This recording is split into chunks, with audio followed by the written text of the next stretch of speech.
All right. Good morning. Hope everybody had a great weekend. I'm Lyle Hanna, and I want to welcome you to Crisis Management for COVID-19 and more. Week 30, unbelievable. We've been going on this long. Today we're going to talk about practical hands-on examples for IDEA initiatives, and we're going to update guidance on legal changes. So got a great team back, and of course Jim is here. He's going to wrap up the whole conversation with a bunch of new stuff on COVID-19 regulations. I've got two others that are joining us today. A lot of you know Brad Patrick. He's spoken on here before. A veteran. He's currently just retired from Valvoline, and he's a resident at University of Kentucky, Gatton School, and executive in residence, and doing a great job there. But he's also helping us on quite a few projects. And those of you who don't know, he's been at Valvoline and Tempur Sealy and Gillette and Sara Lee and Delta, and the list goes on and on. A lot of great places. So he's going to jump in and do a little commentary today. Also, Troy Landock is on here, and Troy is our fairly new head of operations for Hanna Resource Group. Great background in HR with GE for many, many years. Particularly wrapped up his career with GE Capital, but also has served as the HRO for Goodwill of Kentucky and ISCO. So he's had a lot of good experience. He's going to help us some commentary. Allison is back and helping, and Autumn and Chase. They're going to keep things running for us. And we also have another special guest, two really important ones. Eric Ellis. I'm going to introduce him a little more in detail in just a minute. He's going to be kicking things off. And he is phenomenal in terms of integrity, or his company is Integrity Development, but he's going to talk about diversity and inclusion issues. And Emmy Hartley, and we'll give her a little more introduction too before she starts, but she's Chief Operations Officer for Cornett Marketing. Cornett, many of you heard of them in town, and she's going to share some of her personal experiences. So let's press forward. Please remember to give us some questions. I just put a note down there. Don't let these guys off easy. We got some great speakers, and they deserve some good questions. So we're going to be talking about hands-on, practical examples of diversity inclusion issues, and then we're going to jump into the update on COVID-19. Let's see if we've got Eric's slides up and ready to go. A few words about Eric. What a terrific guy. Some of you know that he spoke to Bluegrass Sherm last week, and he got such rave reviews. I thought we ought to get him on here, but he also has spoken many times with the Kentucky Chamber of Commerce, and that's where I first met him. He has a company up in Cincinnati. Eric has a terrific background in this whole issue of diversity and inclusion. Sherm named him to one of the top 100 professionals in the world in diversity and inclusion. He's been a regular speaker for them. He's got a great article out there on the Sherm website right now, which we sent a copy of it to everybody in the announcement for today's meeting. Just a super guy. Well, one of the reasons we need him so badly is Sherm just did a study, and they said, we've got to learn to talk about this kind of stuff at work. 43% of employees at companies are uncomfortable and think it's inappropriate to speak about race in the workplace. And 46% of HR professionals feel the same way, that it's inappropriate or they're uncomfortable talking about it. But that has to change, because if we're going to get through this and get over it and really fix this problem once and for all, we've got to learn how to have good discussions about it. So Eric has a lot of experience in that, and actually lays out practical ways that companies can tie strategic interventions into the bottom line of the business and make a difference for businesses. So if we give him a warm welcome, Eric, we're so glad you're here. Thanks for joining us today. Thank you, Lyle. I am excited to be with you as well, and want to just spend some time talking about what we call achieving sustainable inclusion. That's a term that we created that really suggests that we only have two options. We are either going to be in conflict and divided, where I look at the world as a zero-sum game. If I win, then you lose. If you win, then I lose. And I don't think that that's the way that we want to move forward. I believe that sustainable inclusion is really defined as a constant sort of becoming more inclusive on a regular basis. And I believe that sustainable inclusion has to equal maximize business results. Now, the way I operate, I could talk through the 10 slides that I have, but I'll stop at any moment that you have questions or things that you want to ask me about. I'm wide open. Lyle, you all can just jump in, raise your hand, stop me, say Great, that. we'll do that. Allison is all over this. She's watching Excellent. those Let's go to the questions. next slide. And so I believe that these are some of the current U.S. conditions that we're dealing with. All of us are dealing with COVID-19 and the stress that happens around that. The way that's impacted my business is at the beginning of the year, when your business is all about bringing people together, and now we're socially and physically distancing people, your business goes down to just a couple of clients. My wife has been telling me for the last decade, Eric, you got to go virtual, you got to go digital. And I told her, I don't even believe in it. And then all of a sudden, the world shifts. And then things kind of go along. And then George Floyd is killed. And I think that the culmination of that and a lot of the political divisions that we have been going through, certainly in these recent years, sort of sent our business through the roof. And we've gotten more business in the last 2 months than maybe in the last decade. And so I believe that there's an appetite out there for people to say, how do we find ourselves creating and building common ground? And if we know that the average CEO is 5 to 6 years, and then we change to someone else, we've got to answer the question, how do we achieve sustainable inclusion? Number 2, systemic inequality and injustice, especially around gender around the world. There was a study done on mega trends around the world, and one of the 6 mega trends was inequality. And so I believe that there's been an appetite for how do we create balanced and fair societies and organizations. My sense is that, and certainly our experience is that organizations are not often people-centered. There are challenges around creating people-centered workplaces. We are certainly in this country, and I believe around the world, experiencing political tribalism. There's waning confidence in a lot of our institutions. And in many ways today, we're struggling to generate hope, trust, and confidence. Those things are all at risk, which means those of us that are on this webinar are the people that are the superheroes of our time, if you will. And I think that we have an opportunity to make organizations better. Let's move to the next slide. So most of you are familiar with the fact that these 4 definitions are not new to you, and they apply to all of us. Every one of us is unique. We're diverse. We're unique in our own way.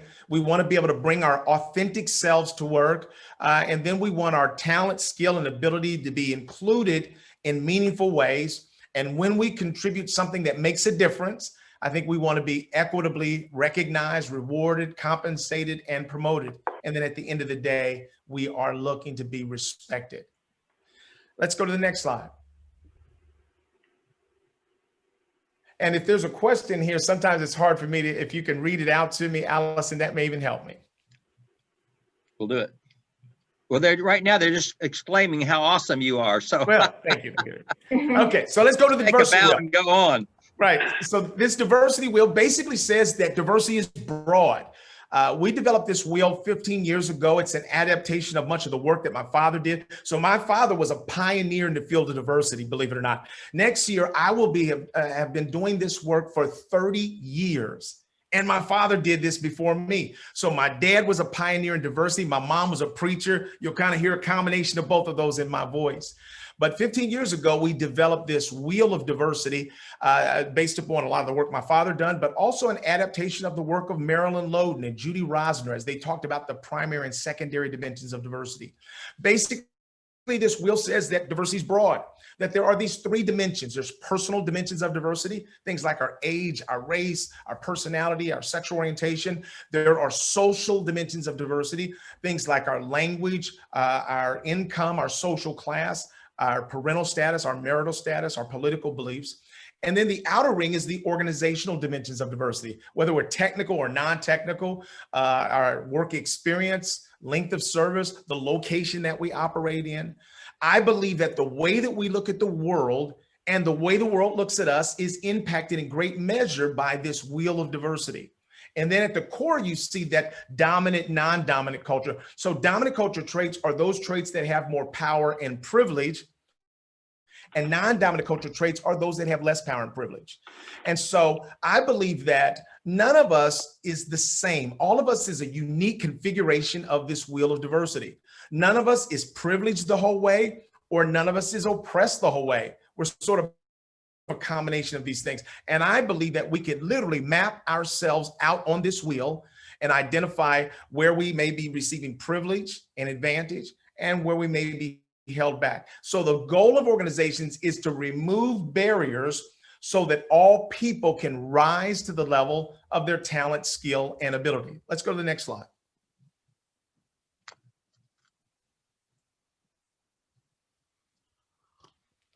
So many of you have heard of the term unconscious bias.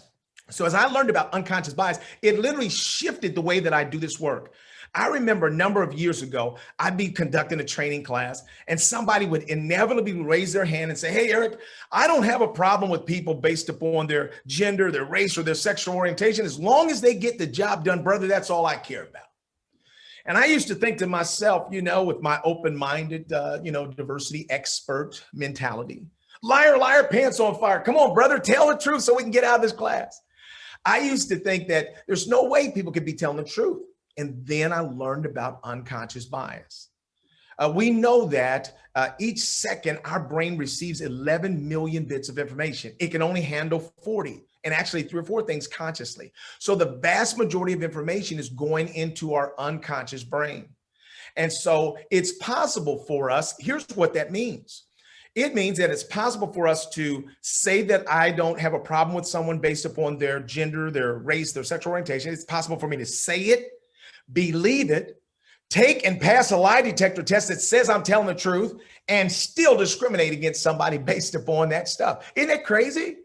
My kids would describe it as our brain sometimes is freestyling. It's doing whatever it wants to do. It's not checking in with our value system.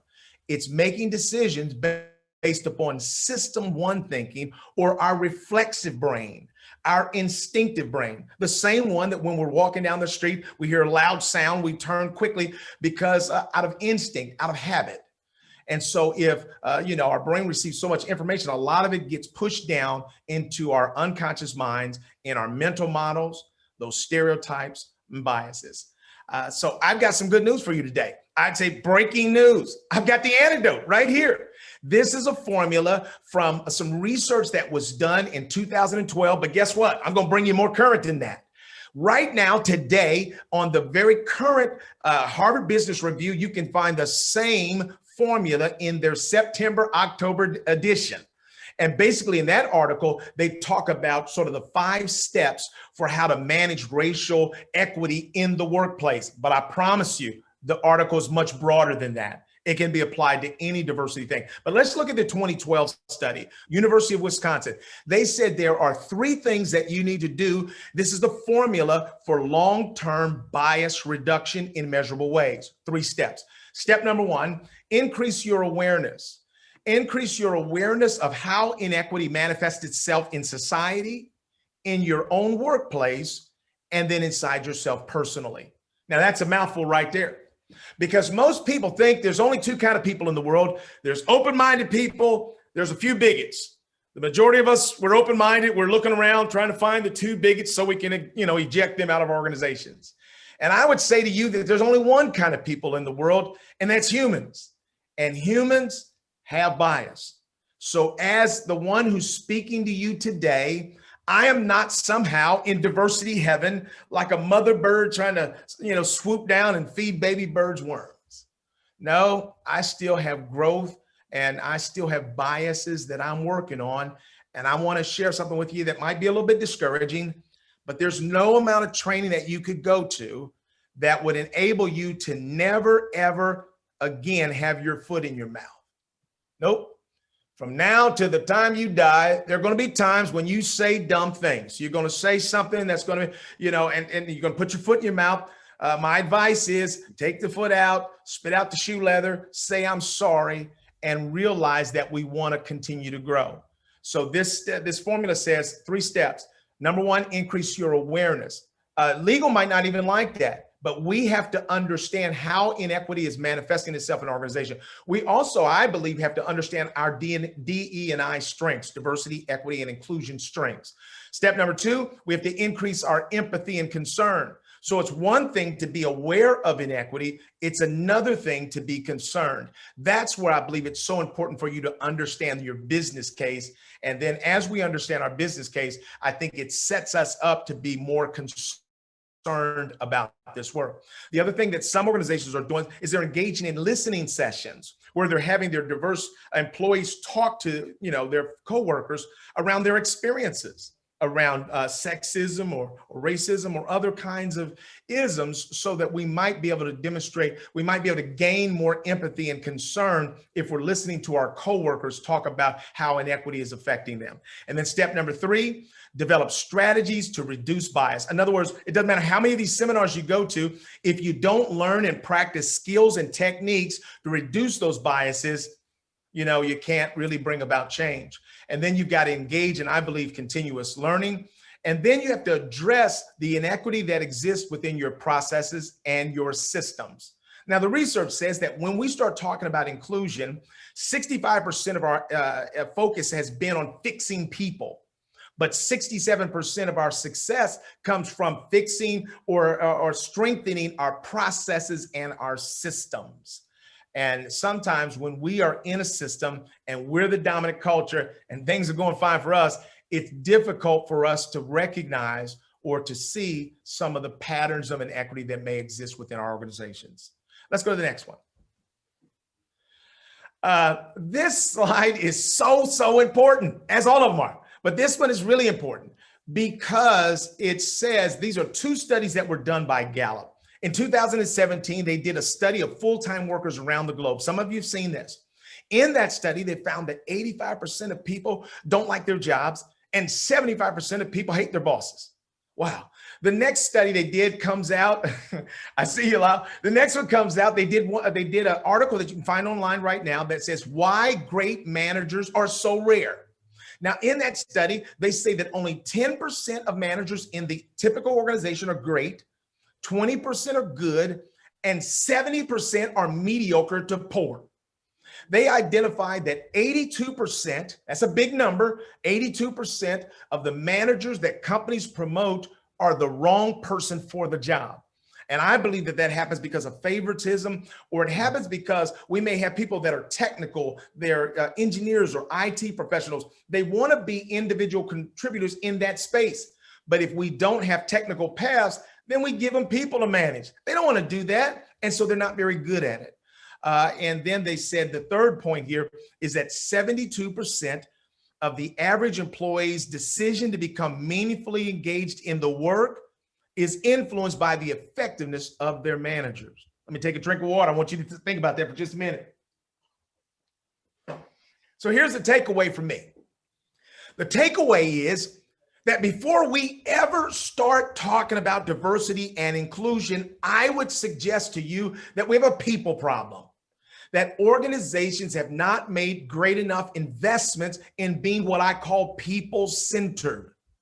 And when I thought about that, and as I thought about the companies that I've seen over the years, this has not been intentional. Companies are not going about every day saying, how do I not care about the people? No, quite the opposite. Companies want to care deeply about people, but they're focused mainly on their products and their services, and they believe that the people side of the work should somehow be on autopilot.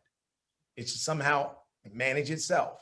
And it doesn't. We know that when people leave an organization, they don't leave the company, they quit a bad supervisor. We know that 79% of people who quit say that they left the job because of a lack of appreciation or recognition. And then this last data point just threw me, man. 50% of employees said they have greater trust in an absolute stranger than they do their own boss. And I think that that's a problem. Let's go to the next one.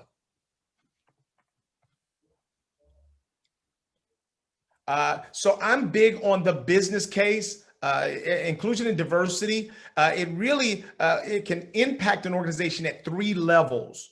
As we're focused on delivering effective inclusion initiatives, It can impact our business at the individual personal level in terms of increasing productivity, engagement, and loyalty. At the team level, it can improve our collaboration, our solution quality and speed. And at the organizational level, it can enhance organizational effectiveness and adaptability. Let's go to the next slide. It should be rounding around home plate. So I talked about what is sustainable inclusion, a constant state of becoming more inclusive. Let's go to the next slide, which may be the last. Well, two. So this is one I want to just say, Lyle, let's make sure we make this slide deck available to people that want it. This is the meat and potatoes of this thing. So when you think about, okay, what do we do as an organization? This is an adaptation from some work that was done by sort of D&I experts from around the world, came up with this global D&I best practices. And here's what it basically says. When I was growing up, back in the black and white TV days, we'd watch a variety show, and every once in a while, a clown would come on the stage, and the clown would have 4 poles, and their objective was to keep 4 plates spinning on top of all 4 poles at the same time. Well, that's what the best practice experts say you have to, when you think about inclusion. Number one, let me give you this. This is just sort of an extra piece of trivia about diversity.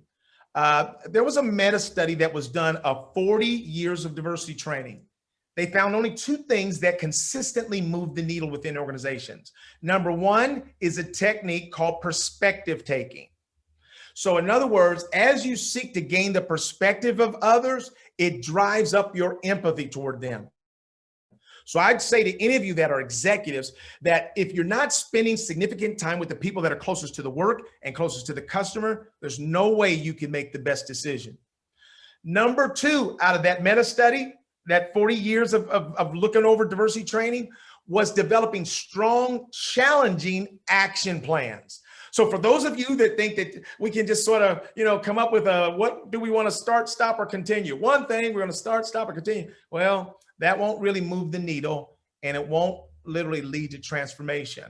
We've got to develop strong, challenging action plans. And so the 4 pillars of inclusion are: establish a strong foundation. And that means making sure that leaders are engaged personally in this work, that they've established an I&D vision. Where are we trying to go? They have the right structure, which is not, I think diversity councils are fine, but I think that leaders have to lead this work. And so this ought to be something that is a priority for our executive leaders. And then we have to have a business case for why we're doing this. If we don't have a business case, we shouldn't be doing it. Number 2, develop the internal structure, strengthen your processes and your systems, make sure that you have ongoing I&D learning that's built up, that maybe fits Kirkpatrick's 5 levels of learning, moving from reaction to knowledge and understanding. What do we need to know that we don't? What are the behaviors that we need to have changed? Mentoring and sponsorship, recruitment and development, looking at those systems, analyzing those. Number 3 pillar is strengthen our external structures. And then number 4 is measure results and make sure that we are establishing accountability. Let's go home with the last slide, and then I'm open for questions. So this is where I would leave you in this drive-by. It may feel like even speed dating, but this is a drive-by. So let me share this as I wrap up my formal comments. A lot of times when you listen to people that are speakers or consultants, oftentimes they want you to walk away and make sure that you remember all the things that I told you, because that's the most important stuff that you can receive. I disagree with that. I believe that the things that I've shared, they are not the ceiling of your potential knowledge. They are the floor. They are the foundation on which you'll build what you're going to do. So when you leave this talk, if you only walk away with one thing, I want it to be this concept of disruptive cultural curiosity. We're familiar with disruptive thinking. We're familiar with disruptive innovation. I believe that we have to engage in disruptive cultural curiosity. We have to leave here being willing to interrupt our comfortable patterns of thinking in order to ignite exploration and integration of culturally competent insights. What does that mean? Well, that means that what if we were to walk away from this talk and start with a hypothesis that says that everything that I think I know about inclusion, diversity, sexism, institutional racism, what if everything I think I know is wrong?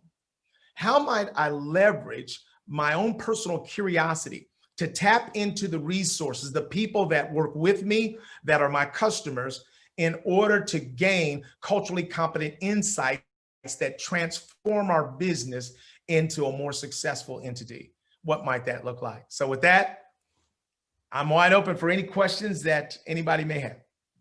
Wow, Eric, great job. Oh my gosh. Hey, how many companies do you think have a diversity inclusion plan already in place? And how many of them don't? Right. And so, there was a study that said that only 25% of companies are real intentional about developing systems and processes that really bring down bias, and that 50% of diverse people say that they're experiencing those things on a regular basis. We know that a high majority of organizations have some sort of inclusion initiative or focus. But I would say if you just look at what we're doing around people in general, it'll give you a window into what are we doing around this. Cool. Allison? So we got a really great question from Carl Ulrich. It says, Mark Twain said the enemy of bigotry is travel. In a COVID world where we're having less exposure to people of differing backgrounds, what can we do to break through this artificial but powerful wall?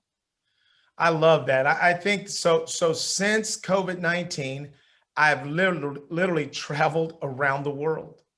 I have done training in Brazil and India, in France, everywhere. And so I believe that there's an opportunity for us to engage maybe even more fully through this platform. And I was a believer that you had to bring people together face to face. I'm now a believer we just got to fight and find ways to connect with others. And that what we gain back for that is insight, wisdom, creativity, innovation, and better organizations. Great question. Well, and look, Zoom is doing a heck of a job of getting us, to confront each other, to communicate, to discuss way beyond what any of us thought it would ever do, right? Right. I've had people shed more tears talking to me in the last couple of months. That had never happened in a sales call, so to speak. Yeah. That people are weeping. And what I have discovered is people are looking for answers, and they want to engage with people who will start by respecting them.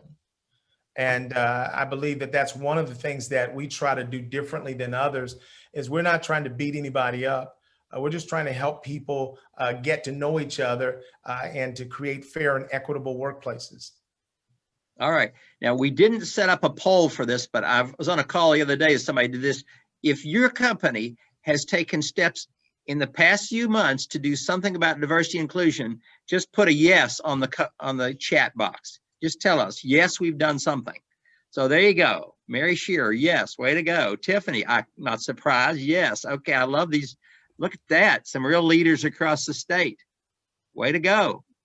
All right. So you know what? So Eric, we have a lot of our clients call us and ask us, and this started months ago, what should we be doing? We want to make some kind of statement. Do we do a public statement? Do we they weren't quite sure what to do. So yeah.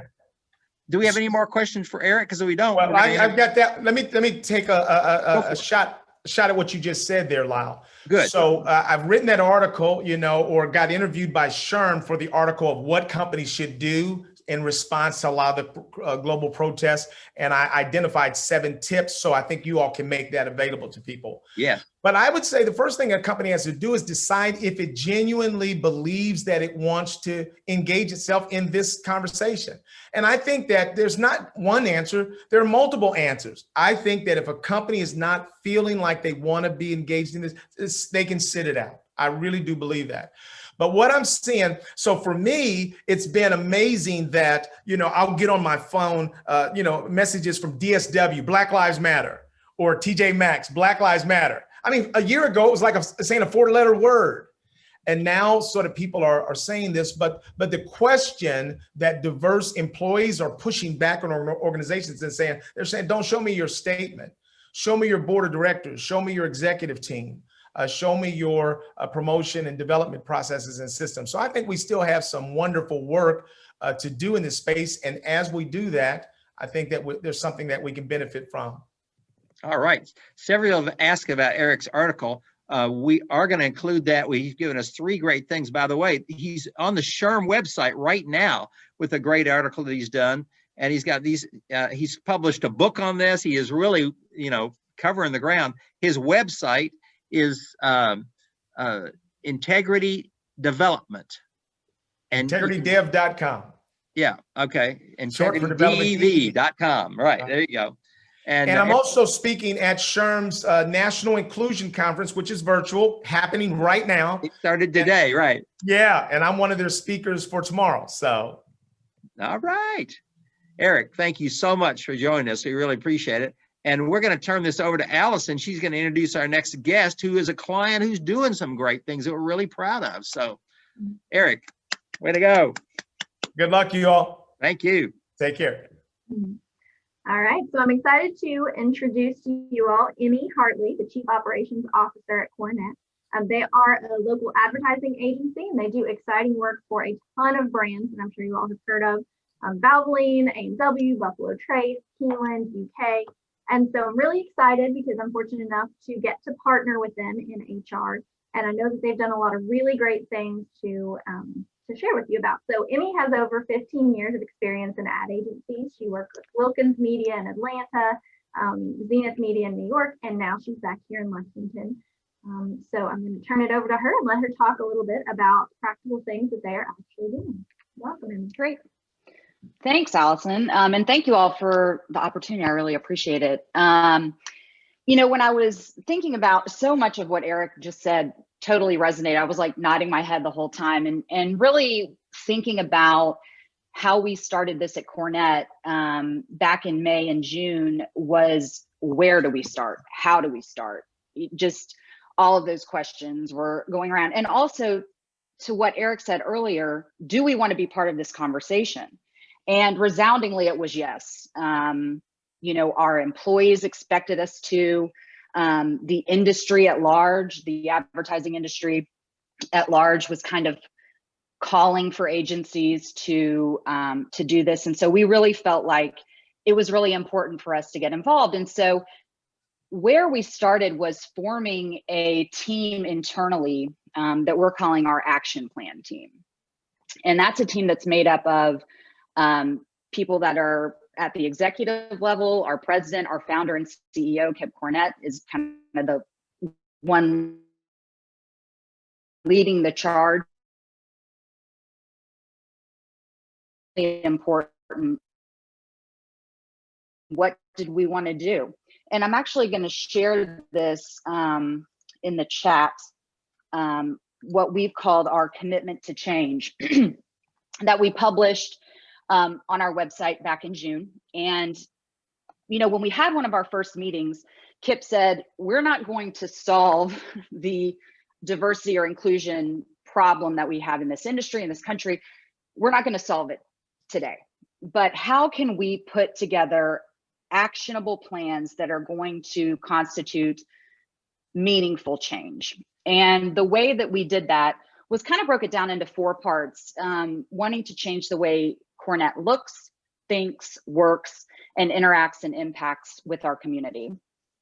And really the way that we first started it was that thinks. Let's change the way we think, because we all do come to the table with some bias. I mean, it's there, we're kind of recognizing it. And how do we get people to, as Eric had said, show up as your authentic self to work? That was a major part of what we wanted to do. So we vetted some different companies to do a training with us about diversity and inclusion, and also showing up 100 to work was kind of the exercise that they had. We landed on working with a group out of Louisville. They're called Ideas X Lab. Josh Miller and Hannah Drake are the leaders, and we participated in a day-long agency-wide training in July, and it was all virtual.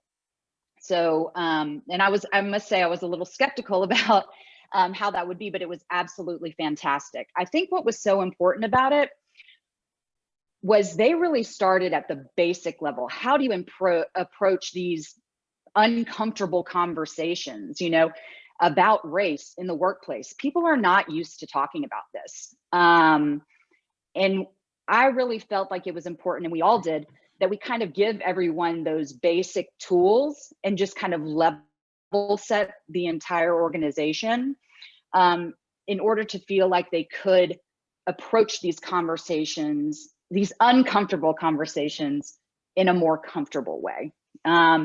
So that was really impactful. And from there, it really is kind of looking at that commitment to change and those things. We meet internally every week and just go through, where are we with everything? We've looked at our hiring practices, so we're going to change things there. We've formulated another committee internally to make community outreach.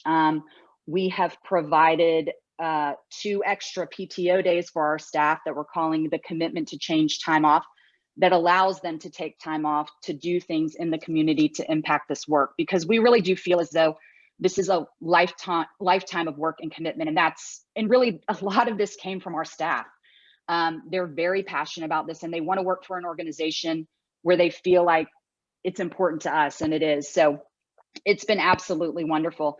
We've also participated in a 21-day challenge where we had everyone on staff consume some sort of media dealing with racial equity. So that a podcast, read an article, watch a TV show, and then we broke out into small discussion groups, after the 21-day challenge.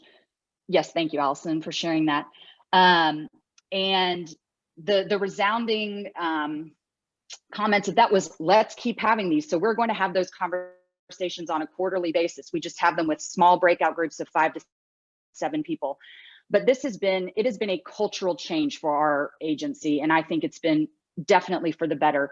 Has it been easy? No, but things that are worthwhile rarely are. So, I really feel like this has been an important thing for us to do, and we'll just continue this work. So hopefully that kind of covered it, Allison. I don't know if I missed anything. Yeah, I think you covered it. That was great. Yeah, and like Emmy said, I think the staff is really responding to it. I think it's also helping their interactions with their clients. I think this type of thinking is what you're wanting from people that you're going to partner with in advertising and trying to create your brand identity. So I think it's been really good all around. We appreciate you taking the time to share with us. Absolutely. Thank you. How are you guys measuring success? And are there metrics put around this, or how did the team define, yes, it's in our culture? Or, outside of the really nice process you guys established and the website that I've already gone on to look at, it's really good stuff. But when do you declare victory? That's a great question. I don't know that we ever will declare victory necessarily, but it is pushing ourselves to meet these goals that we've laid out. So I think a lot of it is in our hiring practices, really making sure, we have a challenge in our industry as a whole. It is not terribly diverse. So we're working with UK and other community partners to really try to help educate people of color and Black people about the advertising industry as a whole. So really starting at that, but also through our hiring practices, making sure, one of our goals is at least 50% of our interviewees will be BIPOC. So we have to hold ourselves accountable to that. It really is kind of, and we're going to publish our diversity data on an annual basis. We have it on there now. We'll continue to publish that. As you will see, if you look on our website, we are not terribly diverse, but we want to change that, because ultimately it is going to make our work here better. And we're going to be able to help our clients navigate through this better. So I hope that answered your question. Yeah, I love the transparency on the website. That's good. I haven't seen many companies do that.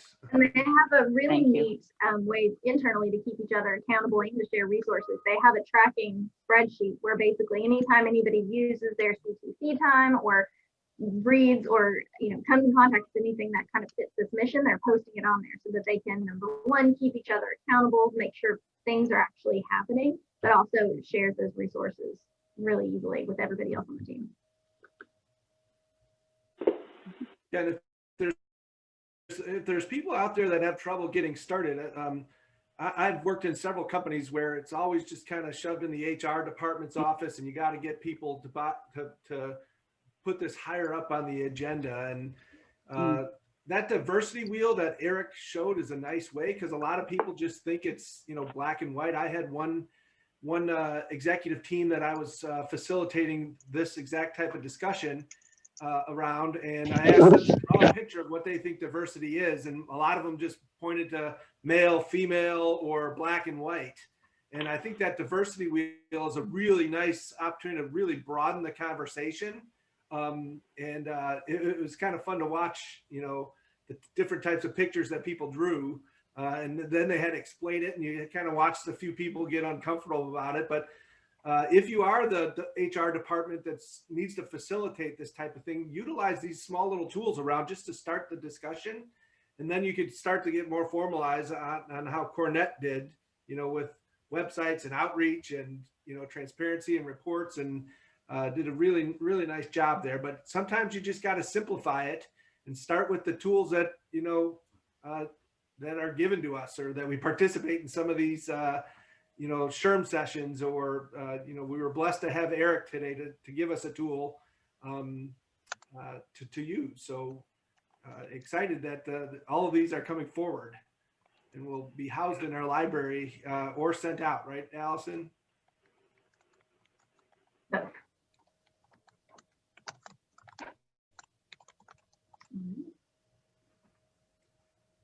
Super.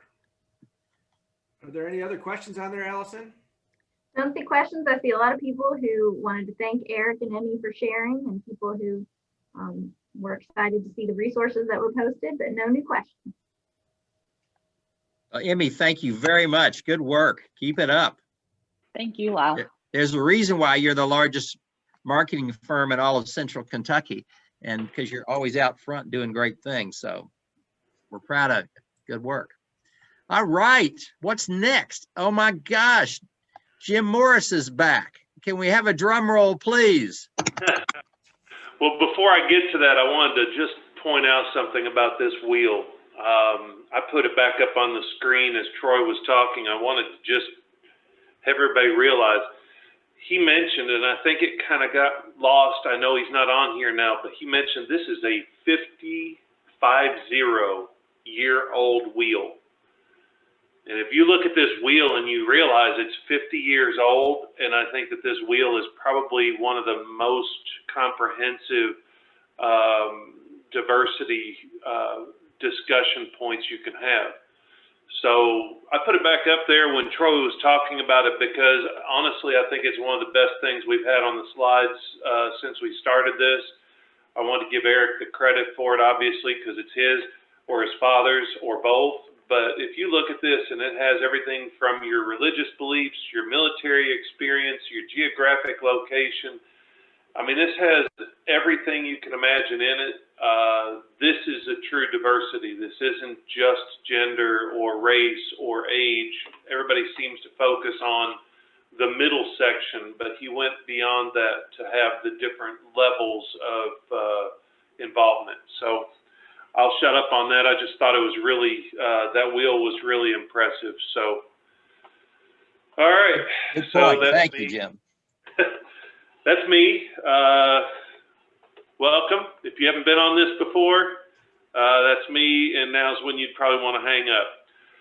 So here we go. I want to give you some information about some things. I do not have a whole lot of information on the PPP update or on the congressional update, because they haven't figured things out yet. It is the last slide. If we have time to get there, we'll roll through where we are with the White House version, the Senate version, and the House version. But we're going to start with the real meat of what's going on. So the EEOC has started to get back to normal. And I wanted everybody to understand that this is a brand new change that they are implementing. if you've ever gotten a conciliation notice or just a determination where they found probable cause, sometimes depending on which EEOC investigator you have, they will immediately jump to file a lawsuit. Had one in Atlanta, Georgia, that they were just so bent on moving forward, they never even gave an opportunity to explain what took place. And crazy thing there, it had nothing to do with the actual charge. It was something that was mentioned in the response to the charge that led them to then investigate disability discrimination, and it exploded into a huge issue. But they were looking for a possibility of just filing something. They never wanted to resolve it. So the Congress has come out, and now with the EEOC, they've come out with what's called a conciliation procedure. This is still in debate. It's not finished yet, so this is the October 9th one. This is open for public comment, but basically what this is let's say they come out and say, we found reasonable cause to believe that so-and-so was discriminated against. I will tell every single one of you on the phone, listen very carefully. If you are ever charged by the EEOC with reasonable cause, try to resolve it in the EEOC, because I've seen them resolve cases for $5,000 and an agreement to follow their rules. And then people have said, oh, heck no, I won't, no way I'll ever settle this with the EEOC. You go to the court system, you now have to pay all of their attorney's fees. They will then still publish it, and the damages that you'll pay in a court system will be a lot more than the damages you would pay in a conciliation procedure. So I highly recommend you at least attempt to resolve, because they typically are not looking to punish you while you're in a conciliation. They're wanting compliance. One little hint with this too, in a compliance or conciliation, be careful about agreeing to a consent judgment. If you agree to a consent judgment, your name will be posted everywhere that you admitted to discrimination, you admitted to retaliation, and they will publish it to their heart's content on the Department of Labor website. And so let me show you an example of that right here. This example, the court orders union trustees to pay $570. I just threw this up here. It wasn't even what I was going to talk about, but all this was a settlement. It's not the court ordering it, but if you agree to a consent judgment, quote unquote, that becomes a court order. So the Department of Labor jumps all over that. Kentucky franchise to pay this penalty. That's a settlement, but they did a consent judgment. And as soon as they do that, the Department of Labor calls that a win, and they put it all over their website. So just be careful of that. The other thing is, on the 14th, there is a final rule that's been issued. This is simply to allow digital transmission of charge-related documents. I think we've talked in the past during COVID, they were trying to encourage people to go to the digital world, start uploading your documents.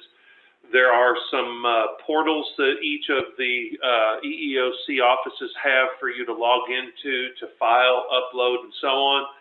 So this has kind of made this a uniform and adopted this as part of their process now. And it also is clarifying the no cause determination. I have had this fight all the way back to, there's a case against Domino's where in the 1990s where they issued a no cause. It's called Vascaroni is the case name, yes. But Vascaroni found no cause, and a local judge in Fayette County decided that meant there's no case. And it took a whole lot of undoing, because that's not what they mean when they say no cause. It means they are not reaching a decision one way or the other, and it does not mean that there's a no merit to the determination. They haven't told us how they're going to clean it up, but they do have a rule that they will be cleaning up their no cause determination to explain to people you have 90 days to file your claim, how you need to do it, when you need to do it, where you need to do it, and so on. They've also indicated that they're going to delegate. What that means is if you've dealt with an investigator, the investigator has to issue it to the attorney has to review it, send it up to the chair of that area, and then they send it back down. The investigator then either does a probable cause or does not. It takes forever. If you're involved in an EEOC, it would not surprise me to see it sitting without any activity for 18 to 24 months. And then they suddenly come out and go, oh, we want to do an on-site. Be careful of that if you're a company.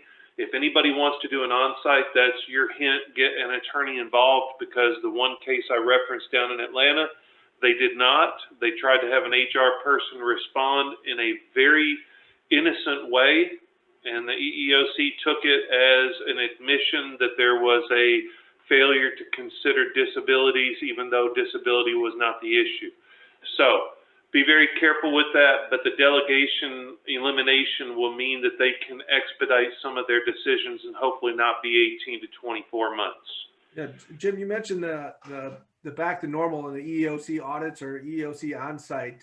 If I'm a company of less than 50 employees, do I have to worry that much about EEOC coming on site or doing audits? Yeah, it's actually 15, not 50. But there are a whole bunch of different numbers. So the age is 20, race, sexual orientation, disability, gender, religion, those are all 15, but that's all federal. So let me give you the bad news. Kentucky is different, and Kentucky has its own statute under Chapter 344, and Kentucky is 8 or more. So if you have 8 employees, unless, and there's one in Kentucky, disability is 15. So if you have 8 employees under Kentucky law, you qualify. Here's the other little caveat that people don't really pay attention to, and the EEOC has control over this as well, which is equal pay. Equal pay is 1 or more employee that you must treat them equally for gender purposes. So the EEOC has the ability to go after anyone who discriminates on pay related to gender. Then the EEOC has the ability to go after 15 or more on everything but age, and 20 or more on everything including age. In Kentucky, we have a completely different policy. And by the way, in Kentucky, we also have the great and wonderful, I love talking about this nationally, we protect our smokers. I don't know why anymore, because smoking is so, not a political comment, but it is so far gone now in terms of us being a smoking protected state. But under state law, if you have 8 or more employees, you cannot discriminate on the basis of, list all of those, and smoking. And so be careful of that.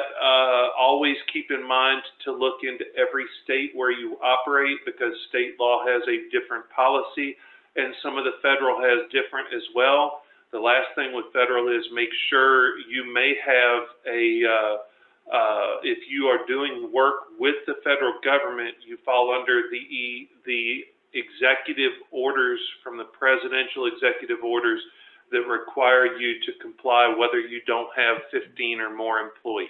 Yeah. So just be careful of that. Jim, is that 15 or more, like with COVID, everyone's working from home.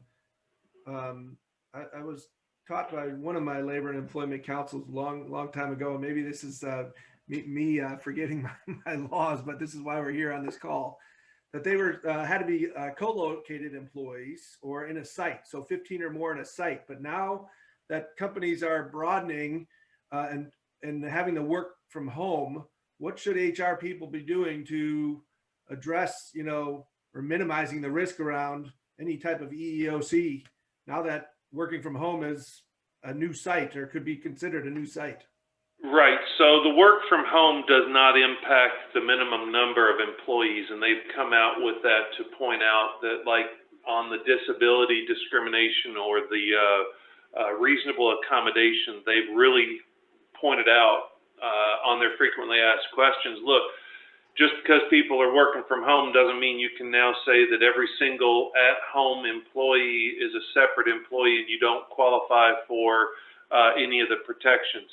The reality is, and we actually had this challenge in Kentucky trying to get under the 8 We had a company that was a conglomerate of separate locations with separate FEINs for each location. And the EEOC and the Human Rights Commission came down and said, no, no, no, no. We're going to count everyone under the common control of the conglomerate. You can't then say, I'm only looking at ABC Company Pikeville or ABC Company Lexington. They're very careful. If you're doing the same work or the same type of work, you're run by the same group of people or the same owner, and all you're doing is dividing it out into different locations, they will really try to crack down. And then they've expanded that to the at-home, and that goes back to all of the reasonable accommodations that we've talked about. You have to do the reasonable accommodations. You can't try to claim, well, they're all working from home. It's basically, what is the common nucleus, or where is everybody reporting back to? So if I were to use Lexmark, and again, I'm just picking a place in Lexington that has a common location. They have people working from home everywhere, but they all work out of the Lexmark facility in Lexington. They're not going to be able to try to split that out and say, okay, we have all these little small operations, or look, we've moved an operation to Nicholasville Road and one to Newtown Pike. That doesn't fly. They are looking for ways to build the number of employees up to meet the minimum number, not the reverse of that. So be very careful if you think you can try to avoid liability by splitting your employees up or suggesting they work from home. They do not allow that. They will slam that. So okay, that's good to know. I have one other concern on this slide that I've had several HR teams that work for me, and as people turn over, get promoted, move to another job, this digital transmission thing kind of makes me concerned a little bit. So if the EEOC reaches out to only reaches out digitally, and they send it to wrong email, or an employee gives a wrong email to the EEOC, and this sits in Never Land because emails get lost or it's going to the wrong person, what's a company to do? Yeah, so that actually has happened. I have part of that horror story. It's an Alabama case that I was involved in, but there is a EEOC that has decided that the wrong email address for a company that I represent is the email address they will use. And even though we've tried to point out to them, I'm the attorney of record, send it to me, I'm logged into your portal, they keep sending it to this person to an email address. Both the name is wrong and the business name is wrong. So there's no way anybody's ever going to get it. The concern with that is that you end up with a tremendous number of cases that they're like challenging people on the time frame of responding as an employer. They're questioning an employer's ignoring of an open charge. We've had to fight that a couple of times. The good news is that typically what they've done, at least in the cases I've been involved in, they wait the time period for you to respond. When you don't respond because they didn't send it to you to an email address that's accurate, they then send you a very nasty letter to your address, business address, saying, "Dear sir, you ignored our letter that we filed against you electronically, including the email notification. Please advise, otherwise we're going to file a lawsuit." And we responded to that going, you can't send it to a defunct email address, and we never got notice, so our time hasn't started to run. The concern I have, a lot of companies don't use a proper agent for service of process. I'm not going to get off the rails on this, but I do want everybody to understand this. If you use, I'm going to pick on Allison for a second. You use Allison as your agent for service of process. And then Allison decides, you know what, I really like Eric Ellis. I think he did a great job on this speech, and I'm going to resign and I'm going to go work for Eric Ellis. The law doesn't care whether she left your employment. If you designated her as your agent for service of process and you didn't change that, that's your fault. If she doesn't answer in time and you don't answer in time, you could be in default. And if you're in default, you lose your case. And trying to argue with a court saying, wait, I never got this because, see, Allison left and I didn't realize she left. Doesn't matter, because you designated her as your legal authority on everything that you did. That's why we recommend very highly that people designate either an attorney or a law firm, or they designate the owner, which is dangerous because if the owner of a company is gone or dies or anything else, that can be a problem.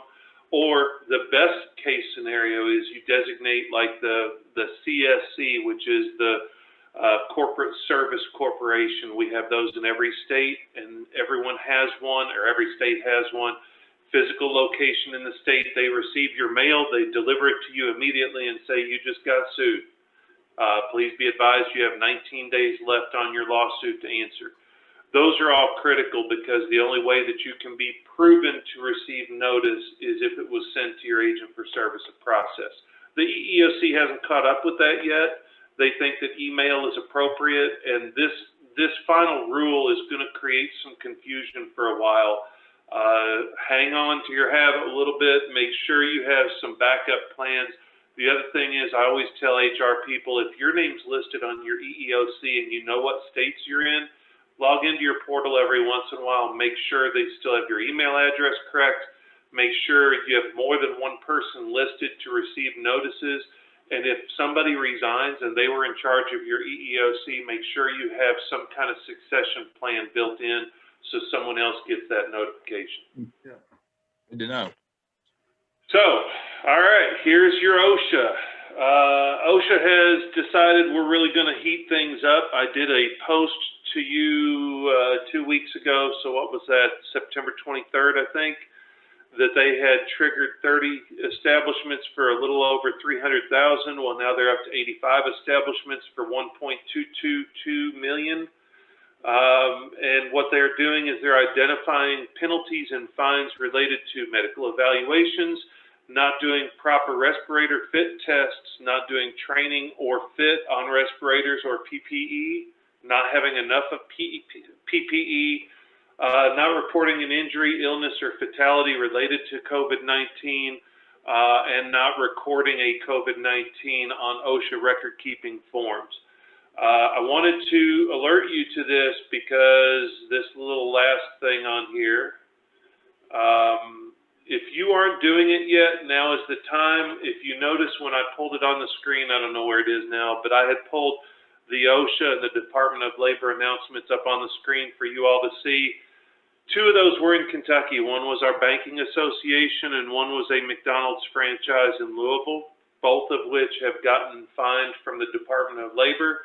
The Louisville Department of Labor has heated up tremendously. I had two different clients involved with the investigation. They seem to be wanting to target people. And so you just need to start being aware of things because the leniency for COVID-19 is done. So that's the purpose of these. I probably won't keep publishing it every 2 weeks because it's just snowballing. They start out with 50,000, 300,000. Now they're up to 1.2 million. 85 establishments may not sound like a lot, but if you're one that gets hit with a penalty and a fine for not wearing the right masks, and it hits at the average of this, you're going to be in trouble. So just be aware. Yeah, so, I did the quick math on that, Jim. From the time you first posted it, it was about $10,000 a fine on average, and now it's up to like $14,000 a fine. So this is not something to snoot your nose at.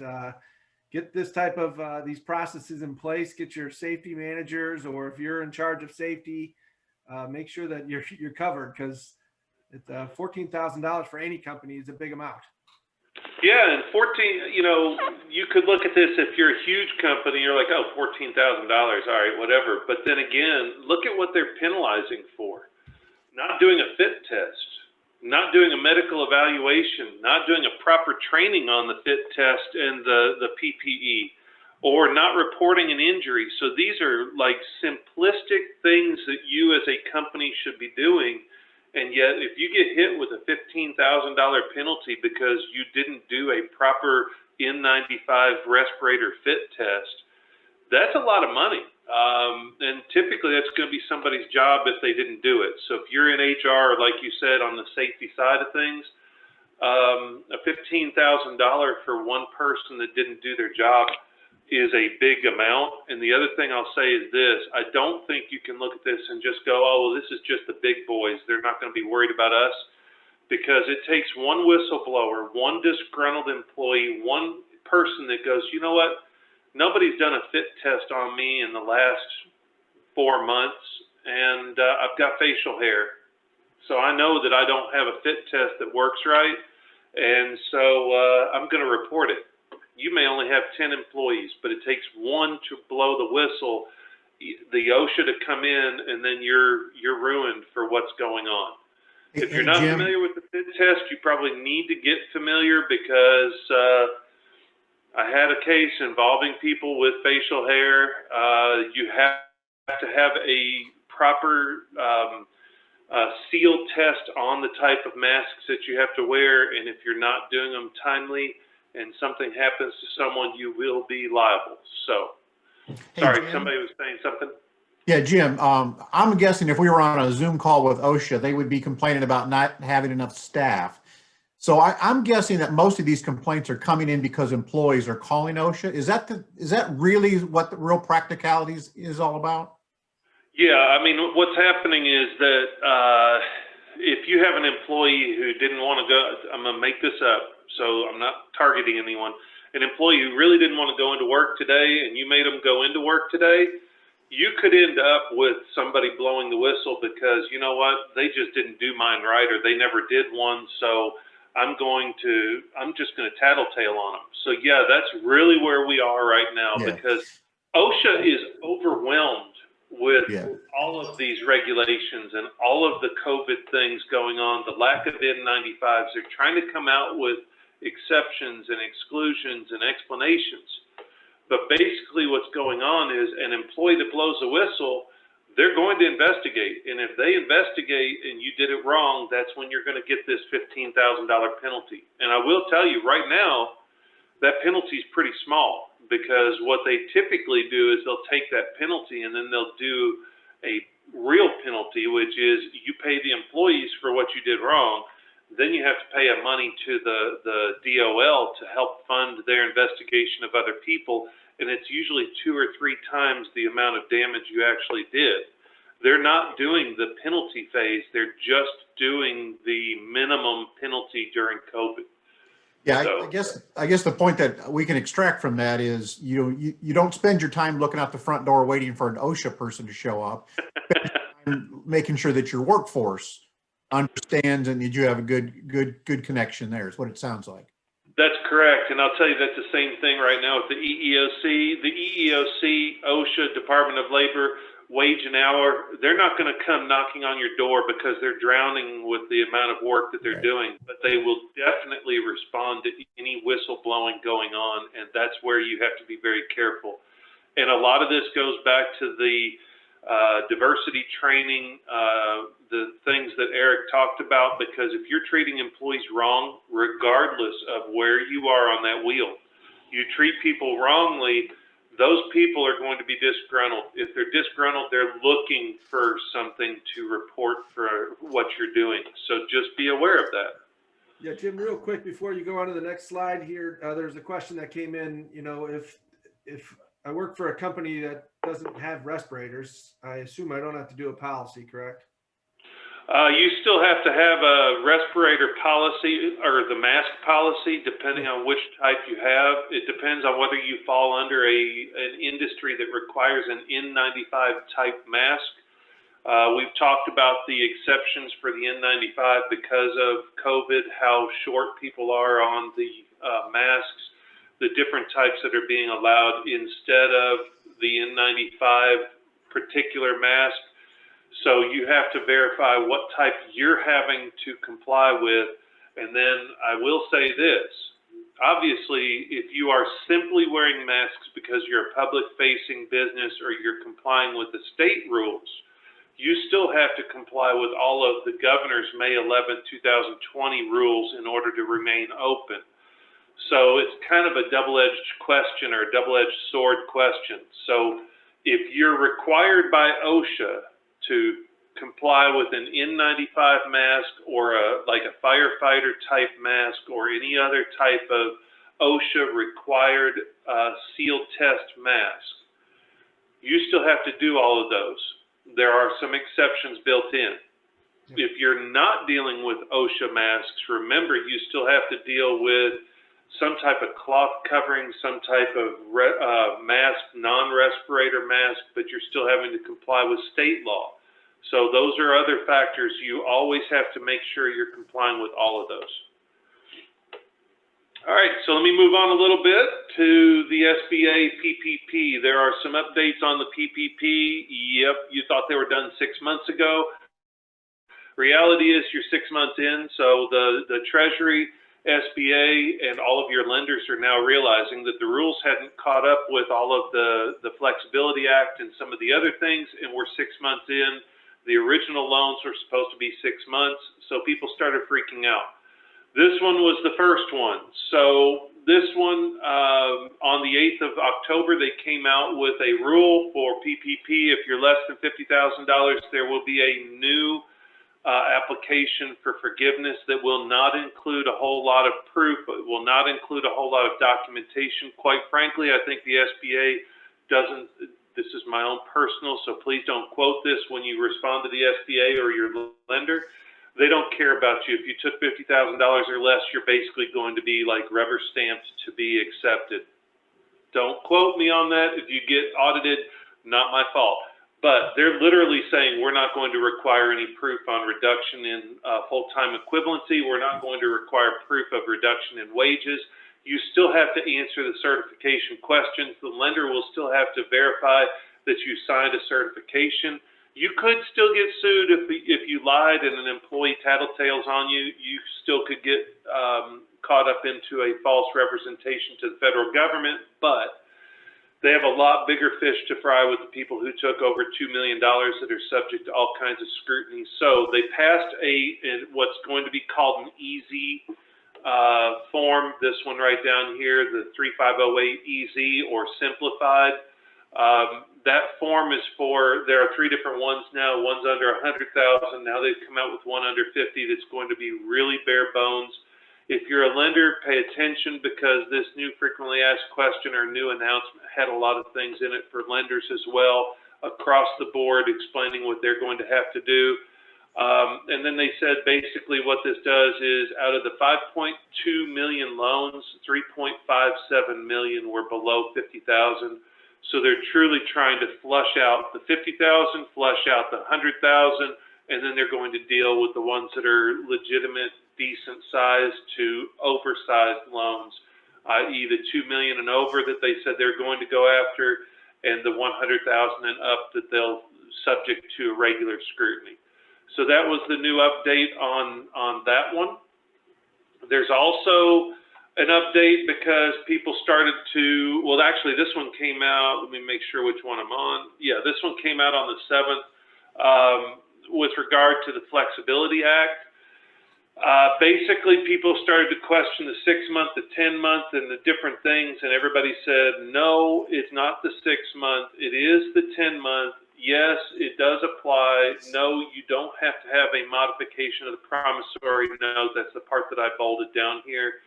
So the question, if you want to read it for yourself, if you want to go look at the SBA site or the Treasury Department site, it's frequently asked question number 52. I wrote it out there. I'm not going to read it to you because this is, at this point, you should be able to talk to your lender and your lender will have this information. This is a brand new publication from them, but I wanted to make sure to put it out there so you at least knew that. And the last one, everybody freaked out last week because a few eagle-eyed people started to look at the easy loan, the 3508, the 3508 easy, and the 3508S loan forgiveness applications. They had this cute little thing in the upper corner that says expires October 31st, 2020. Everybody started to pull out their tax forms, their lender forms, and everything else, and they started to think, I only got till the 31st because this is 6 months old and I got my loan back in April and now they're going to cancel this and I need to get it done. The quick down and dirty, and it's all in there. You can read it to your heart's content. I'm not going to waste the time on it. But the quick down and dirty is that they are not allowed under the Paperwork Reduction Act requires them to not have these applications go on forever, so they have an expiration date on them. They will have a new expiration date sometime in the next couple of weeks before the October 31st, but that's nothing but a date on the paper itself. It is not on your loan. So that's the update there. Jim, is there any advantage to file for forgiveness early? Not, well, there's a rule as to when you have to file, but there's no advantage to doing it early unless you just want to get the paperwork done, get it to your lender, and get out from under any of the headaches that you may have in the future. The one caveat to that, I guess, I didn't think of this until you just asked.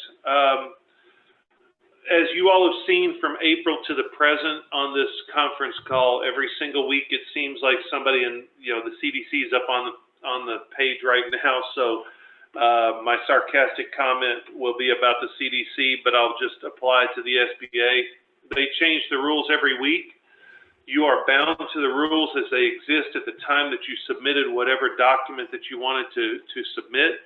So hypothetically speaking, if you don't want to deal with a future change in circumstances, you could well get it done now based upon what the law is right now. And then you don't have to worry about if they decide to change their mind in the future. So with that caveat only, the answer is not really. There's not you're not getting any incentive for doing things early. So you can kind of move as to when you feel comfortable, when the lender feels comfortable. And quite frankly, right now, one of the problems with the lenders don't even have the policies in place because they keep waiting for this 50,000 application. So some of the people applied under the old application to get the loan forgiveness, and now they could have done it without any of the background. Yep. So some of the things they're so slow getting them out. You may want to wait to see whether your lender's going to require you to fill something out as well. So that would be the only caveat to that. So the CDC came out with some announcements and updates, nothing earth-shattering, but last week we talked about 2 weeks ago, we talked about the confusion because they came out with a publication that day and then they removed it, then they republished it, then they removed it, then everybody on here was saying, no, I just got something saying they just now literally said, ignore what we just published. Well, they came out with one on the 5th after we were done, and I don't know at this point. They came out and they said, okay, we're aware of existence of cases that are more than 6 feet away and when the person has left the room. We blame that on poorly ventilated and enclosed spaces. So we're hereby adopting back again the 6 foot and the mask, and wear your mask, and we recommend you wear your mask, and wash your hands, and we recommend you wear your mask. There's nothing new there other than every day it seems like they come out with a new announcement, it's like they don't know which person in the CDC is speaking that day. It seems to be basically common sense. Wash your hands, social distance, wear a mask. If you're sick, don't go out in public. So that's where that is. Yeah, and again, from an HR perspective on that, I mean, Jim, I'm not sure if you still have the numbers that you're going to show later on here, but what we could do as HR professionals, we've seen it with our clients. The number of COVID cases are rising, and it's hit corporations and companies, and it's what we had hoped back in March that would go away by June or July. The numbers, and I had advanced look at some of these slides, look like it's not getting any better. No. You've probably seen Governor Bashir talk about it, et cetera, but HR, we have to do a good job helping our employees through this with extra communication. If you haven't already provided tips and tricks, we're starting to see conflict happening in organizations where, there's, as Eric talked earlier on political tribalism, there's also mask tribalism. There's still people that believe that a mask is okay to wear, and some people still don't believe it. So if you're seeing that in your workplace, help a manager through it. with tips and tricks on how to answer the question when an employee says, hey, you're invading my space, or complaining about someone not wearing a mask, or these offices are too close. I think it's up to us as HR professionals to put those guidelines, keep them out there, keep them front and center if they're not on your website, to help your employees know how to handle those difficult situations. For those that don't share their same common beliefs or don't believe what the CDC is saying, because it is confusing for people. They don't know how to handle it, and share and have dialogue around conversations with people that disagree with their opinions on the disease, on the policies and procedures of the company. So I'd say keep it front and center, because this is, going to last through 2021. Yeah, so I bounced forward. I'll go back to the tea leaves for anybody that wants to know what we're doing with Congress, but based on Troy's comments, I wanted to bounce forward to the statistics, because I think it's important for everybody to understand where we are.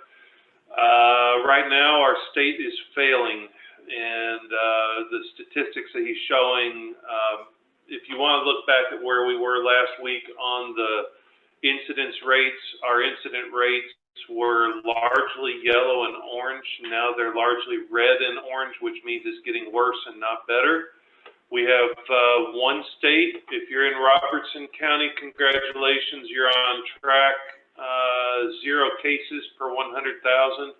Everyone else, you're in the yellow or orange or red, or yellow, orange, or more orange. I found it interesting this week, Fayette County and Jefferson County flipped. Fayette was orange or dark red.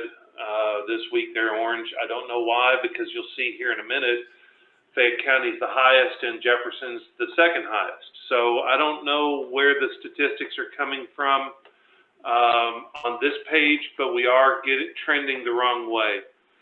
So I spoke last week about the White House Task Force Kentucky update. It's a bi-weekly update, and I think it's the most comprehensive and up-to-date information. This is critical for everybody to understand, for both your employees that have students trying to go back to school, people traveling from other states into Kentucky, and obviously Kentucky into other states. Some of these things are really troubling. So we had 111 cases. Now, I want to point out one thing. I think this method of running population trends is a lot better than the positivity rate that our state's been using. Reason why that's important is, for example, I had a conference call this morning with someone in Michigan, and they were like, wait, you guys can get tested without a doctor referral? And I was like, yeah, I can get tested every single day. And he said, wow, we're not allowed to get tested at all unless a doctor thinks that we have symptoms. So then their percentage of testing, that person can't get tested unless they have a actual physical looking like they may have it. Versus Kentucky and some of the others where you can be tested every day, the same person, and that makes your positivity rate go down because that person's being tested without the symptomology that goes into it. This one's a little bit more accurate because it's literally saying how many cases does your state have per 100,000 people in population. Not how many times did you get tested, not how many times has one person been tested, but let's actually look at the positivity rate. The troubling trend for us is 2 weeks ago we were at 111. We were still in the red category, but we were at 111. Anything over 100 is red. We're at 173. We were the 21st highest population or highest positivity rate. Now we're the 12th. For the positivity rate, which is again the calculation I'm not really excited about, we're the 12th highest. We were nationally the 15th before. We've seen an increase in both new cases, and we are stabilized in test positivity in the last week. Fayette's the highest, Jefferson second, Warren's third. Last 2 weeks ago when we talked about this, it was Jefferson, Fayette, Warren. We were 35% of the cases in those three counties. Now it's 41.5%. 63% are now moderate to high levels. We were at 47%. We have 26% at the very highest level, i.e. red. We were at 12% 2 weeks ago. That's all troubling statistically because whatever our policies are, whatever steps we are taking as a state, they're not working. So that's the issue. You owe it to your employees to figure things out. You owe it to people traveling into the state now to advise them that, you know, if you're looking at hot spots, we are one of the hottest spots in the country right now. So those are the statistics I think that Troy was talking about. The last ones, I'm not going to spend a lot of time, but it's talking about the nursing homes. Were increased 1% on that, 6% on the new staff cases, and 3% had at least one new resident death. That's the same statistically as it was 2 weeks ago. But those are the statistics, and they are definitely trending in the wrong direction. So I have some updated information from the Department of Labor. The first one just came out this morning. I don't have the FAQ number because this literally came out as we were trying to get the slides done, and I didn't want to have too much going on. But the Department of Labor came out and said, yeah, we're aware of people suggesting that the N95 respirators don't protect wearers from exposure. We are still publishing that the N95 respirator is an effective alternative, and it does protect users from the virus, so please wear your masks. That's the gist of it. Came out this morning. I haven't had a chance to really digest everything because it came out as we were starting, but I did throw that in. They have a couple of other things I want everybody to be aware of. This is not COVID related, but this is critical for everybody to understand. So we've talked in the past about H-1B visas. We've talked about foreign workers. There is a push right now from our Department of Labor to come up with protection for American workers, and so this is all brand new. It is an interim final rule, and it changes the manner in determining prevailing wage methodology for foreign workers. I'm not going to read it to you. If this applies to you, please alert someone, please get some guidance because this is critical change. If this doesn't apply to you, ignore me for about 30 seconds while I explain it. Basically what they're saying is there's no more manipulation of foreign worker applications. There will be no more use of trying to figure out a way to get around having a foreign worker be able to do the job cheaper than an American worker.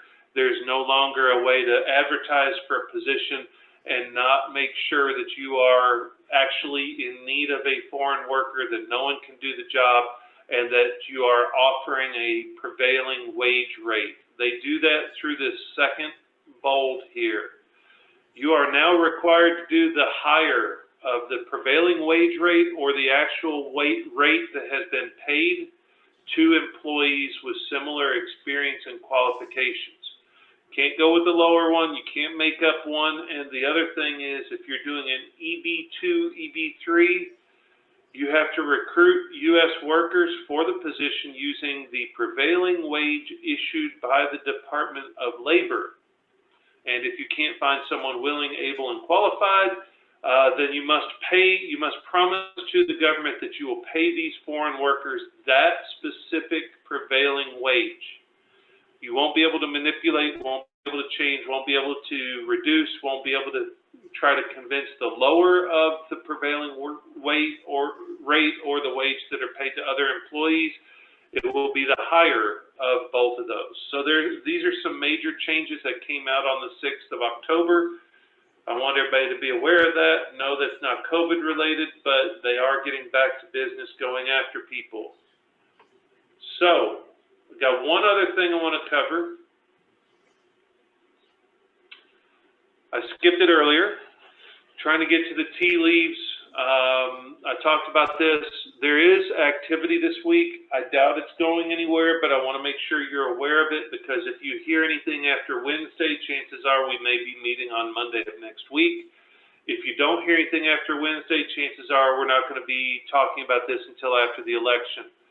The point being that the Senate is voting Tuesday and Wednesday of this week on a $500 billion skinny bill that allows for PPP round 2 or 3, whatever round you want to call it, unemployment, incentives for employment, testing, vaccine, and a $1,200 per person payment to re-up what was paid before.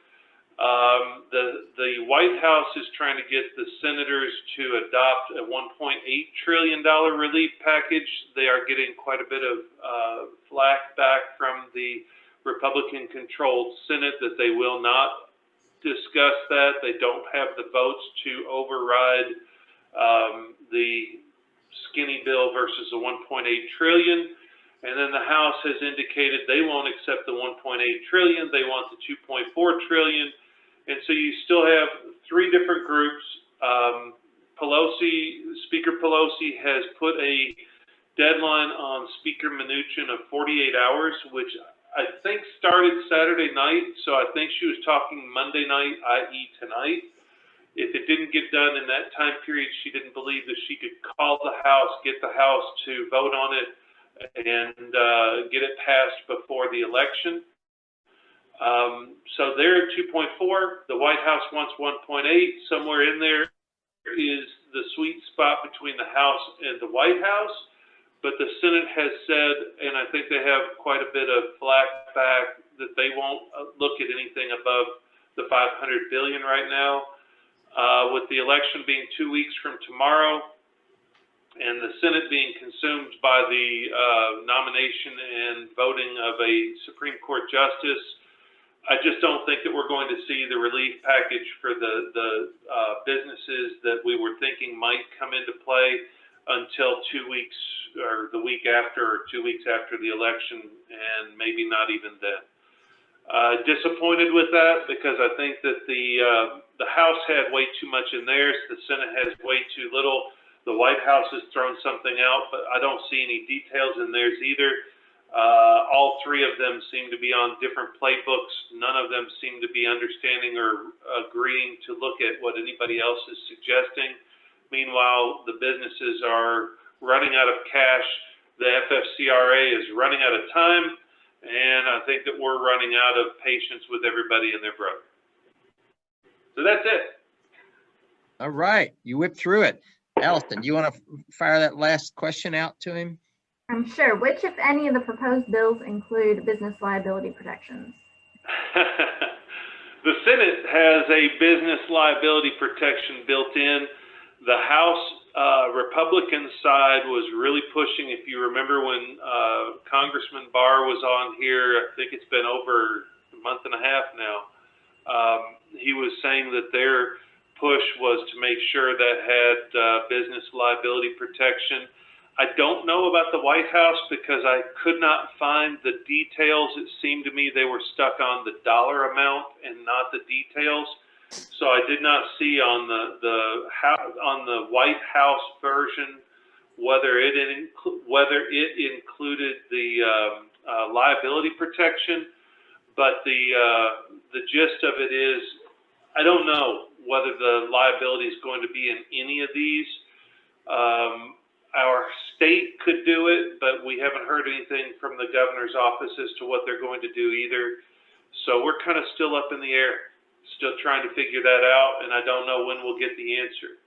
While we're answering whatever questions are there, I did go ahead and put up on the screen the SHRM code and the HRCI code, because you don't need to know whether we're on the questioning slide because we're already into the questions. So I'm reading the question about banking. Yeah, I'm reading the one on the banking. Perfect. So I'll read it just so everyone hears. Since banking is a partially exempt industry under OSHA record keeping, do banks need to report and comply with the OSHA reporting surrounding COVID-19? You know, that's going to be so industry specific. I know OSHA has come out with COVID-19 regulations. I don't believe you are exempt from the COVID-19 reporting. So if you have an illness, a death, an injury that's COVID related, I would get guidance from a legal authority or contact OSHA directly to answer that question, because your partial exemption as a bank I don't think extends to the OSHA requirements for reporting. So I think that's a little different. Don't quote me on that because I haven't researched the banking requirements, but I would err on the side of caution if I were the bank in that situation. All right. Anything else? Only thing is, I'm going to take this down off the page. So if anybody needs this, you'll get your notification later. I know that Lyle likes to go to a nothing on the page. So there you go, Lyle. Hey, thank you. And so Jim, thank you so much for that. Troy, thank you for your commentary. And Brad also. Allison, great job.